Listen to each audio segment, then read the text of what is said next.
vraies voix Sud Radio. Christophe Bordet. Emmanuel Macron promet un plan massif pour l'hôpital à l'issue de la crise. Question que l'on vous pose. Tiens, dans les vraies voix sur Sud Radio, le drame du coronavirus va-t-il finalement sauver l'hôpital public? 0826 300 300 et les réseaux sociaux. Philippe Rossi, ça donne quoi? Et les réseaux sociaux, Twitter, Facebook, où pour le moment c'est le non qui l'emporte. Une large majorité quand même, non à 72%. Sud Radio, les vraies voix. Le débat est ouvert. Et n'oubliez pas évidemment la page Facebook Sud Radio et la page Facebook Sud Radio toujours Solidarité Coronavirus. Si vous avez des bons plans, des idées, tiens, pour pas s'ennuyer à la maison, pour passer le temps, etc. N'hésitez pas, vous pouvez laisser quelques bonnes idées. Allez, notre invitée Sophie Crozier, neurologue, Pitié-Salpêtrière, bonsoir. Bonsoir. Merci d'être avec nous, vous êtes membre du collectif Inter-Hôpitaux. Alors Sophie Crozier, avant toute chose, j'aimerais avoir votre avis. Certains soignants des hôpitaux postent en ce moment sur les réseaux sociaux des vidéos où ils disent que s'il n'y a pas de test à Paris par exemple, c'est parce que eh bien, à Paris tout le monde a le Covid, que ça coûterait trop cher et qu'il faudrait en plus mettre Paris quarantaine. Je l'ai entendu de mes oreilles cet après-midi dans une vidéo qui a été tournée à l'entrée d'un hôpital. Vous en pensez quoi? Est-ce que vous confirmez ce que je viens de vous dire? Ou bien est-ce que vous dites non, c'est peut-être un petit peu trop, c'est pas vrai? Qu'avez-vous envie de me dire par rapport à ça? Sur la question des tests, très clairement, actuellement, on n'est pas en capacité de faire ce que font d'autres pays, c'est-à-dire de multiplier les tests, en particulier chez des personnes qui seraient peu symptomatiques. Donc, ils sont en effet en nombre limité. Je pense que c'est un secret pour personne. Et aujourd'hui, on ne teste, y compris chez les soignants, qui sont pour certains inquiets, plus ou moins à juste titre, parce que c'est vrai que heureusement, dans la majorité des cas, ça reste une maladie bénigne, mais enfin quand même, on n'est pas testé si on n'est pas symptomatique. Encore cet après-midi, on a été en contact, nous, avec un patient Covid, et effectivement, mes équipes me demandent quelle est la stratégie, est-ce qu'il faut qu'on soit dépisté, etc. Donc nous ne sommes pas dépistés, à moins d'être franchement fébriles avec des symptômes respiratoires. Donc oui, mais Sophie Crozier, quand on voit ces vidéos, on se dit mais c'est pas possible. On nous cache quelque chose. Quand les mêmes gens sur ces vidéos disent ce sont des décisions politiques, on ne peut rien y faire. Bon, voilà, quand même, mettre Paris en quarantaine parce qu'aujourd'hui la majorité de la population parisienne serait atteinte du coronavirus. Non, mais enfin bon, je pense que c'est très difficile d'avoir une idée de toute façon, de savoir effectivement quel est le pourcentage de la population parisienne qui est atteinte. Je rappelle qu'il y a quand même aussi beaucoup de Parisiens qui ont eu la bonne idée de s'en aller aussi, donc dans d'autres régions 20% de France, a priori. Donc de toute façon, que le coronavirus circule sur l'ensemble du pays, ça a déjà été annoncé d'ailleurs par le gouvernement depuis au moins 10 jours, 15 jours. Donc on sait qu'on n'est plus dans une phase, on sait qu'on est en phase 3 depuis un moment, c'est-à-dire qu'on sait on n'est plus dans un moment où on va réussir à complètement stopper la circulation du virus. Ce qu'on essaye de faire aujourd'hui, je pense que tout le monde l'a compris, c'est que l'objectif du confinement, c'est de limiter les interactions sociales pour que nous n'arrivions pas à avoir tout le monde malade en même temps, parce que ce virus est extrêmement contagieux, qu'une personne peut contaminer 2 à 3 personnes et que effectivement, si on multiplie les rapports, on comprend très bien les interactions sociales, on risque de se retrouver avec un afflux, et c'est ce qu'on craint, et c'est ce qui s'est passé en Italie, et c'est quand même sur cette pente-là aujourd'hui que les hôpitaux de Mulhouse et de Strasbourg, enfin que tout le Bas-Rhin et le Haut-Rhin ont été complètement dépassés, c'est parce qu'on a eu effectivement une augmentation de cas de façon majeure. Ensuite, voilà, il n'y a pas à avoir une appréhension sur le fait qu'on soit en contact. Vous voyez ce que je veux dire, c'est qu'il y ait des contacts fréquents. Là, aujourd'hui, tout le monde est en quarantaine. En plus, j'allais vous dire, moi, je sais pas, on est censé ne plus sortir. Donc, on est censé ne plus sortir, mais il y a quand même des conditions où on peut sortir, visiblement. Pour aller faire un jogging, encore aujourd'hui, on peut sortir. Je ne sais pas si c'est une bonne idée, on verra bien dans les jours qui viennent ce qui sera décidé. Je pense que la responsabilité de chacun, c'est de comprendre que ce qu'il faut, c'est éviter de croiser voilà, de façon trop proche des personnes. Et c'est ça surtout, si vous voulez. Moi, que les gens aillent faire leur jogging, s'ils sont tout seuls dans la rue, sincèrement, ça me choque pas. On va pas cracher du coronavirus. On sait que ça va pas rester comme ça dans l'air. On va pas, voilà, c'est pas le sujet, quoi. Sophie Crozier, autre sujet d'actualité cet après-midi, avant de parler de l'hôpital du futur, la chloroquine peut être prescrite contre le coronavirus sous certaines conditions, sur certains malades. Décision du gouvernement qui a fait une volte-face complète sur le sujet. Bonne décision ou pas, à votre avis ? J'ai du mal à vous répondre par rapport à ça. C'est peut-être une bonne décision, mais ce que je pense important, ce que beaucoup ont dit ces derniers jours, c'est que c'est essentiel si on veut avoir une réponse quand même à l'efficacité ou non, que les patients puissent être inclus dans les essais thérapeutiques actuels. Parce que sinon, on ne saura pas. Et que ce médicament n'est pas complètement anodin non plus, on l'a déjà dit. Il y a eu quelques décès parce qu'il y a des complications cardiaques possibles. Donc, faut pas non plus qu'on fasse tout et n'importe quoi. Et puis ensuite, la réponse, il faut qu'il y ait une réponse, vous voyez, qui soit claire et apportée avec des preuves scientifiques comme on a l'habitude de le faire. Donc, c'est quand même important aussi. Voilà, ça c'est important, vraiment, je pense. Parce que sinon, on ne saura pas. Vous savez, il y a plein de virus qui guérissent aussi spontanément. Donc, on ne saura pas si ça guérit spontanément. C'est lié au traitement. Oui. Laura juste réagir, parce que je comprends tout à fait, mais je pense aussi qu'on est en période de guerre et qu'on n'a pas le temps d'attendre 2 mois d'avoir les résultats. Arrêtez avec cette manie de dire que c'est la guerre, c'est pas la guerre. Non, mais on est en période de crise, on n'a pas le temps d'attendre 2 mois de savoir si est-ce qu'il y a des résultats, pas des résultats. Le Plaquenil, ça fait 50 ans qu'il est sur le marché. Donc les effets secondaires, on les connaît, c'est pas un nouveau médicament qu'on vient mettre sur le marché. C'est un médicament sur lequel on a du recul. Que ça soit un traitement qui soit entièrement encadré par un médecin, qui n'ait pas d'automédication, évidemment. Mais je peux vous dire une chose, c'est qu'autour de moi, j'ai 10 personnes qui l'ont pris. Alors peut-être qu'effectivement, ils auraient guéri tous en 48 heures comme ça, y compris, comme je vous en ai déjà parlé, cet ami qui sort de 2 cancers du poumon. Et quand vous l'avez, parce que les gens qui disent oui, il faut attendre, ils n'ont pas le virus. Moi, je l'ai eu. Moi, je l'ai été contaminée. On m'a dit, je peux vous dire que vous flippez. Quoi, vous n'êtes pas partie de la population la plus à risque, vous avez peur. Et quand on vous propose le traitement, vous êtes bien contente d'avoir le choix. Voilà, moi, ce que je trouve, c'est que chaque Français doit avoir le choix, quitte à signer une décharge, on doit pouvoir, en tant qu'être humain, avoir le choix de le prendre ou pas. Voilà. Oui, je rappelle quand même que le docteur Hamon, qui lui l'a pris, a arrêté au bout de 2 jours parce qu'il avait des nausées absolument insupportables et qu'il n'a pas réussi. Oui, mais c'est le seul et il en est sorti. Il y en a plein qui ça a marché. Philippe Binger. Mais Christophe, il y a des grands professeurs, Barry Senoussi, un professeur Lescure à Bichat, qui dit que utiliser le Plaquenil à l'heure actuelle, avec les modalités absolument exiguës de confirmation et de validité, c'est une honte. Alors je ne discute pas le fait que Laura a été guérie grâce au Plaquenil, mais il faut faire attention. Je suis pas toute seule. Je suis pas toute seule. Vous êtes une formidable fan du professeur Raoun. Non mais avant ça, j'étais pas une fan inconditionnelle. Je me suis intéressée à ce qu'il a fait, je me suis intéressée à ce qui s'est passé et j'ai eu des témoignages. Je dis simplement que j'aimerais que les personnes, si vous demain, Philippe, parce que moi aujourd'hui... On vous entend plus, Laura. Bon, ben reprenez. Vous m'entendez? On vous entendez plus. Je disais, j'ai beaucoup d'appels chaque jour de gens qui veulent faire le traitement et qui veulent en prendre le risque et qui me disent mais moi j'ai envie.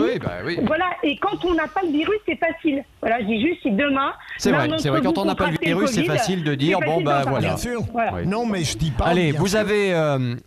Sophie Crozier, vous avez publié un communiqué dans lequel vous dites en gros, au sujet des déclarations d'Emmanuel Macron sur l'hôpital hier soir, Macron ne manque pas d'air. Alors Macron, qu'est-ce qu'il a dit? Il a dit qu'il allait investir massivement dans l'hôpital et qu'il prendrait des décisions fortes à la suite de cette crise dans quelques semaines, dans quelques mois.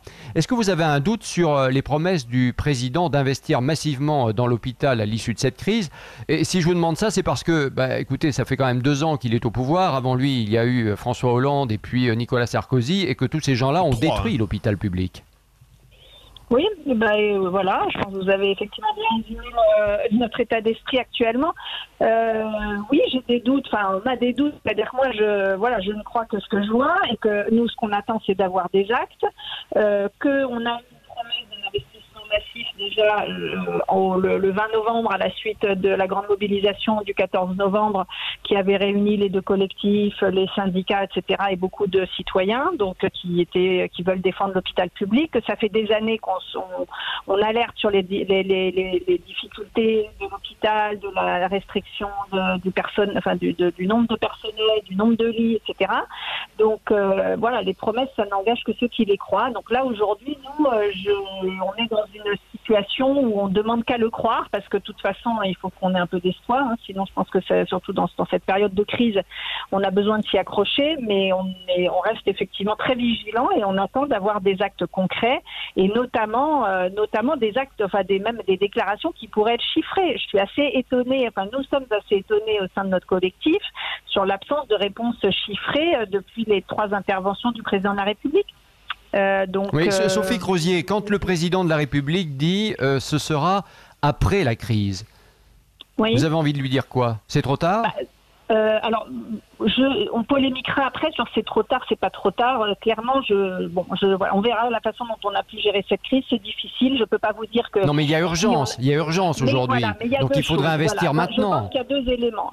C'est que là, on a besoin en urgence de moyens qui soient débloqués de façon massive, comme tous les autres pays qui sont en ce moment dans la phase épidémique, pandémique, ont répondu. Donc ça, nous, on a besoin aujourd'hui, en urgence, d'avoir du personnel, d'avoir des masques, surtout pour protéger notre personnel qui s'arrête jour après jour parce qu'on se contamine les uns et les autres à vitesse grand V. Donc on est obligé de se mettre en isolement, même si on n'est pas très malade, mais en tout cas, on est obligé de s'arrêter un temps si on est contaminé, parce que on est quand même aujourd'hui dans la majorité, je ne sais pas la majorité, mais en tout cas dans nombre de nos hôpitaux et en ville, etc. Tout le monde l'a vu, le docteur Hamon a été un exemple aussi, mais il y en a eu d'autres.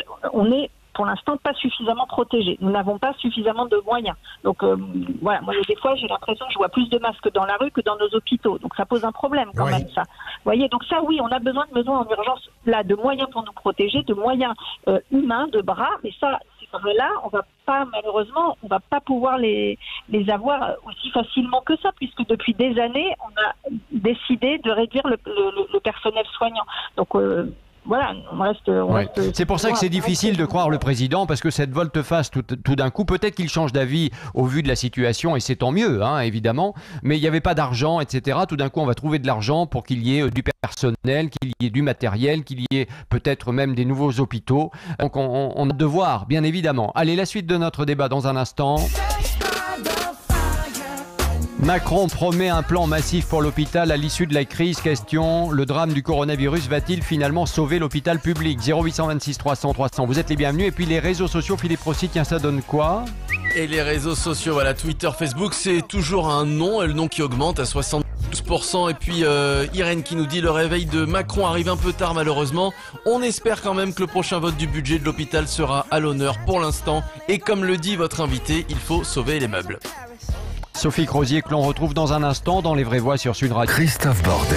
Les Vraies Voix sur Sud Radio avec Laura Tenouji, Philippe Bilger, Philippe David, Philippe Rossi. On poursuit notre débat évidemment. Macron promet un plan massif pour l'hôpital à l'issue de la crise du coronavirus. Question, le drame justement du coronavirus va-t-il finalement sauver l'hôpital public? On vous attend, n'hésitez pas. 0826 300 300, antenne ouverte évidemment, vous avez la parole. Et puis les réseaux sociaux, Philippe Rossi. Et les réseaux sociaux, Twitter, Facebook, où c'est le nom qui l'emporte. Alors ça augmente au fil des minutes. Non, on passe de 72 il y a quelques minutes à 79%. Voilà, 79% de non. Et bien sûr, la page Facebook Sud Radio, si vous souhaitez participer, laissez votre numéro de téléphone pour qu'on vous rappelle. Tiens, par exemple, il y a aussi la page d'entraide Sud Radio, Solidarité, Coronavirus. Tous les bons plans, les bons conseils, vous pouvez les échanger entre vous, nous donner aussi quelques bonnes idées. Et on en parlera sur l'antenne de Sud Radio dans Les Vraies Voix. Toujours avec nous, Sophie Crozier, neurologue à la Pitié-Salpêtrière et membre du collectif Inter-Hôpitaux. Tout d'abord, quelle proposition vous souhaitez faire à Emmanuel Macron pour améliorer justement l'hôpital assez rapidement? Alors, assez rapidement, il nous faut surtout des moyens, c'est ce qu'on dit, c'est-à-dire qu'il faut qu'on ait des moyens humains très rapidement et des moyens là, dans les choses de base, mais c'est vraiment des moyens de protection. Il faut qu'il y ait des commandes de masques qui soient réelles, qu'on voit le matériel arriver, des blouses de protection. Il manque des gants. Enfin, il manque plein de choses, quoi. Il faut qu'on ait accès à tout ça. Mais par exemple, là, aujourd'hui, vous avez du matériel. Ah oui, des ruptures de médicaments. Également, on a eu quelques alertes sur certains hôpitaux où il y a des médicaments qui manquent. Il y a beaucoup de patients aujourd'hui qui sont en réanimation, qui nécessitent des médicaments notamment pour pouvoir être endormis, etc. Donc, on a besoin de tout ça. Il faut être en capacité. Sophie Crozier, on vous entend pas très bien. Sophie Crozier, on vous entend pas très bien. Essayez de rester fixe quelque part, parce que c'est vrai que ça coupe un petit peu. Donc vous nous disiez qu'il y avait un manque de médicaments, par exemple pour endormir les gens lorsqu'il faut effectivement que ce soit nécessaire. C'est quand même grave ce que vous êtes en train de nous raconter là. Il commence à y avoir des alertes, c'est-à-dire que les stocks sont bas. Pour l'instant, au moment où je vous parle, on n'a pas de manque en pratique là tout de suite, mais les stocks deviennent très limites, donc il est indispensable de bien préparer tout ça, qu'on puisse anticiper. De la même façon, vous savez, et ça dit depuis un moment, les solutions de gel hydroalcoolique sont très limitées. Tout est rationné aujourd'hui. On fait hyper attention à tout et en prenant parfois, je pense, des risques, vous voyez, dans notre façon de nous protéger.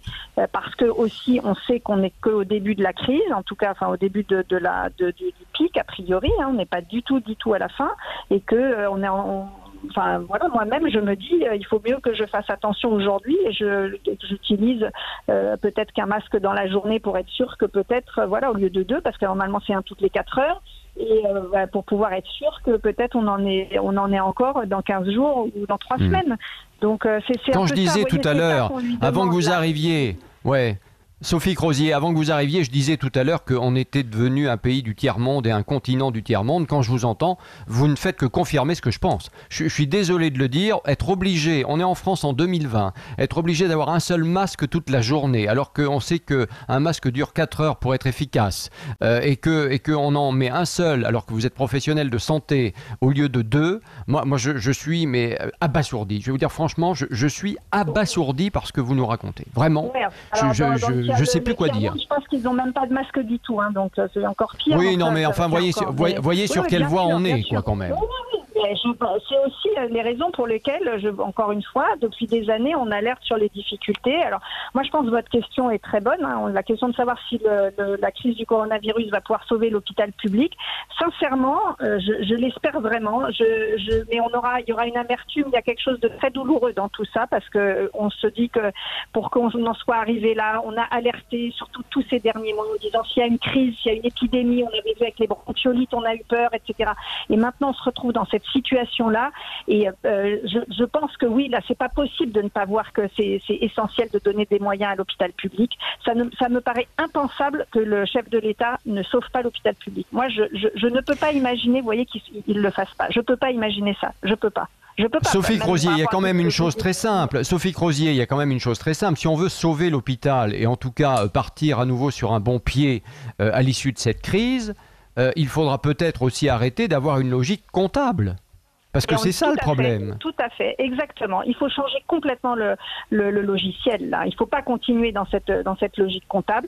Il faut qu'on puisse avoir des moyens qui soient à la hauteur des besoins, que ça soit évidemment le juste soin au moindre coût pour la société. Donc c'est ce qu'on demande depuis des années, Donc on est tout à fait conscient que la santé a un coût. Par contre, il ne faut pas que nos objectifs soit de rationaliser et de prendre des décisions de santé qui soient guidées uniquement par la rentabilité. Donc oui, bien sûr qu'il va falloir changer de logiciel. Il va falloir changer aussi la gouvernance, parce que ce qu'on voit aujourd'hui sur le terrain, qui est assez formidable et ça nous apprend beaucoup, c'est qu'il y a une solidarité extraordinaire parmi le corps soignant, y compris aussi, il faut le reconnaître, avec certaines de nos directions ou même la majorité de nos directions, et que cette capacité qu'on a aujourd'hui à tous travailler ensemble, et en particulier avec les acteurs de terrain, ça permet quand même d'avoir une certaine efficacité malgré le manque de moyens. Et ça, moi, je voudrais quand même saluer aussi aujourd'hui tous les soignants et toute la solidarité, toutes mes collègues aussi, les infirmières de ville qui se proposent aujourd'hui pour venir aider, qui arrivent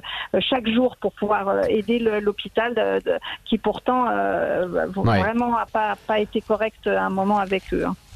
Allez Sophie, je vais donner la parole aux vraies voix un petit peu évidemment. Philippe Binger, quel sentiment vous avez en écoutant Sophie Crozier ? Eh bien, d'abord, j'aurais scrupule à la contredire alors qu'elle connaît à la perfection l'univers dont elle parle. Deuxième élément, et encore une fois, pardon Christophe, ne me taxez pas de dire amen. Je crois que nous sommes dans une situation, je le répète chaque soir, qui est sans commune mesure avec les dysfonctionnements d'avant. Je ne peux pas penser une seule seconde que le président, en proposant un investissement massif, à cause de ce fléau qui est survenu et qui s'amplifie chaque jour, pourrait oublier cet engagement, le fléau éradiqué, parce que lui-même constate à quel point le fait de n'avoir pas écouté le personnel soignant lorsqu'il n'était pas soumis à ce fléau a créé des catastrophes aujourd'hui. Je sais bien qu'Emmanuel Macron avait pris des engagements à plusieurs reprises qu'il n'a pas tenus à l'égard du monde médical. Mais là, j'espère qu'on est dans une situation où évidemment le cynisme et la violation des promesses n'auront plus cours. Eh bien, que Dieu vous entende, j'ai envie de dire. Philippe David.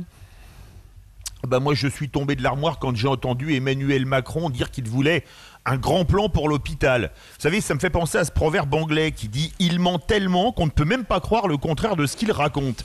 Rappelez-vous, il y a un mois, on était au salon de l'agriculture. Vous vous en souvenez, il disait « Moi, je soutiens les agriculteurs, j'aime les agriculteurs ». Le même Emmanuel Macron qui signait des traités de libre-échange avec le Mercosur et le CETA qui allaient tuer nos agriculteurs. Et maintenant, alors qu'il a tapé à bras raccourcis sur l'hôpital public, il dit « Moi, je vais investir dans l'hôpital public ».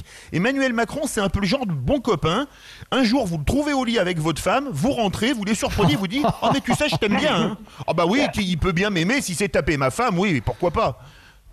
Oui. Non, mais je comprends ce que vous voulez dire. C'est vrai qu'on a du mal forcément à croire le président, puisque depuis 2 ans, on a eu tout et son contraire. Donc évidemment, c'est assez compliqué de le croire. Ouais. Laura Tenoudji. J'ai écouté les propos. Effectivement, je pense. De Sophie. Oui. C'est bon, vous m'entendez bien? Oui, si vous ne bougez pas trop, ça marche. Je disais qu'effectivement, l'urgence, elle date de bien avant aujourd'hui. On le savait maintenant. Effectivement, je suppose qu'après ça, dans tout ce que ça a de catastrophique, peut-être que ça aura quelque chose de positif et qu'enfin, on va donner les moyens à l'hôpital. De toute façon, on n'aura pas le choix. Je pense que si ça ne se fait pas, les Français seront sanctionnés, le gouvernement et Macron aux prochaines élections. Et je pense parce qu'il y a des élections présidentielles en 2022. Hein, oui. Oui, mais en 2022, je pense que ce qui concerne la santé, si les mesures n'ont pas été prises avant, les candidats qui vont se présenter, leur plan santé sera indispensable et c'est ce qu'on va regarder en premier. Oui, vous avez raison, ça va être un moment de vérité, évidemment, la présidentielle à venir.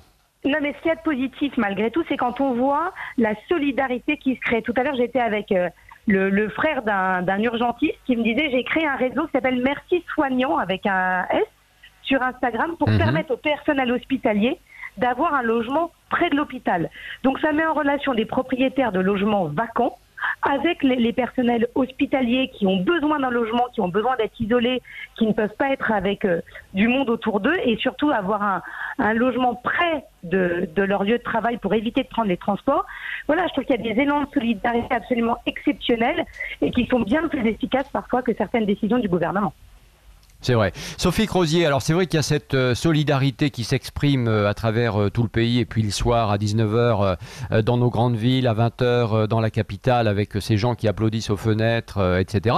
Mais hier, par exemple, l'une de vos collègues qui était avec nous nous racontait que il y avait aussi aujourd'hui des gens qui devenaient agressifs avec des personnels de santé parce qu'ils habitent dans leur immeuble, parce qu'ils ont peur que les personnels ramènent le coronavirus dans leur immeuble, etc. Vous le constatez aussi, ça? Non, très peu. Non, sincèrement, très peu. C'est absolument affligeant. J'ai vu passer, effectivement, on a eu quelques échanges aussi, nous, sur nos groupes WhatsApp au niveau national. Il y a quelques personnes, mais heureusement, ça reste exceptionnel. C'est vrai que, comme ça vient d'être dit, je pense qu'il faut vraiment souligner l'énorme solidarité de la part de l'ensemble d'entre vous, de tous les citoyens. C'est c'est vraiment important. On reçoit des propositions de plein de gens pour nous amener à manger, nous envoyer des chocolats, des machines à café, ça n'arrête pas. Là, il y a des associations qui proposent aussi des logements. Là, tout à l'heure, juste avant de vous avoir au téléphone, il y a l'association Laurette Fugain qui propose, enfin tout le monde. Donc on a un aide-soignant qui va pouvoir bénéficier d'un logement lorsqu'il habite hyper loin, mais comme ça aussi, ça fait partie des choses qu'on dit depuis des années, qu'il faut que nos soignants qui habitent à plus de 100 km de Paris, c'est des conditions de travail qui sont hyper dures. Alors en ce moment, en plus avec la crise, c'est hyper précieux. Non, franchement, moi je vois surtout ça comme solidarité. Ensuite, si vous voulez, sur l'histoire des applaudissements, moi sincèrement, ça me fait du bien. Mais j'ai une petite sensation quand même aussi où je me sens un peu mal à l'aise et je me dis mais voyez, on fait notre boulot comme on l'a toujours fait. On fait notre boulot et puis voilà, on sauve pas des vies tous les jours, mais on s'efforce de tout faire pour aider les patients dont on s'occupe et aujourd'hui on nous applaudit alors qu'on fait juste notre boulot, mais vous voyez, c'est un peu, ça rejoint le thème de votre émission, mais dites-moi, Sophie, une petite question encore. Ouais, Sophie, une petite question encore. Vous êtes neurologue. Avec les malades du coronavirus, quelle est votre tâche à la Pitié-Salpêtrière? Vous faites quoi? Là, on s'est complètement réorganisé. Tout a été anticipé, nous, depuis environ 1 mois ici. Donc, tout a été réorganisé. On a fermé pratiquement, on va dire, les 3/4 de nos activités habituelles. Sur la neurologie classique, ils ont pratiquement fermé, ce qui peut poser des questions en termes d'accès aux soins pour d'autres, mais on a fermé beaucoup d'unités pour pouvoir ouvrir des lits et surtout redistribuer le personnel qui était manquant dans les unités où on a besoin d'accueillir les malades les plus graves, les plus urgents et les malades qu'il faut surveiller même s'ils ne sont pas en réanimation mais qui sont atteints du Covid. Donc voilà ce qui se passe, nous, dans tous les services qui n'étaient pas au départ impliqués dans la prise en charge du Covid. On se dispatche, on a des astreintes téléphoniques pour pouvoir gérer, donc on s'est tous mis sur des listes d'astreintes téléphoniques pour pouvoir répondre et diriger les patients, et ça devient de plus en plus important chaque jour. On va aussi, pour ceux qui ont déjà fait un peu de réanimation, proposer nos services pour pouvoir aider dans les services de réanimation. Donc on fait tout. En fait, on fait tout. Vous êtes multitâche. Oui, mais c'est super. Enfin, tout le monde est plein de bonne volonté. Là, nous, on vient d'ouvrir une unité justement aussi pour des patients qui sont Covid avec des accidents vasculaires. On travaille avec des infirmières d'ophtalmo. Tout le monde qui n'ont pas l'habitude, mais qui sont plein de bonne volonté, qui sont hyper motivés, hyper gentils. Enfin, franchement, ça fonctionne. Sophie Crozier, avant de se quitter, parce que le temps passe très vite évidemment, est-ce que le pic arrive? Vous êtes à combien de malades en plus par jour? Est-ce que le pic arrive dans les heures et les jours qui viennent là? Ah oui, le pic arrive, là ça se remplit. Chaque jour on ouvre des nouveaux lits, en fait, pour vous dire. C'est-à-dire qu'il y a un plan qui a été fait en disant on commence par tel bâtiment. Vous savez, nous on a un immense hôpital pavillonnaire avec plusieurs bâtiments. On a voulu... La Pitié-Salpêtrière, oui. Ça a été hyper bien organisé avec d'abord des bâtiments qui ont été dédiés entièrement à la prise en charge pour éviter aussi de diffuser évidemment le virus. Donc c'est très réparti. Et puis là, chaque jour, nous on voit monter, on nous dit chaque jour, il y a une cellule de crise à la Pitié et chaque jour il y a des nouveaux lits qui sont ouverts pour accueillir des patients. Donc ça monte énormément. Ça monte énormément chaque jour, y compris dans les services de médecine. Voilà.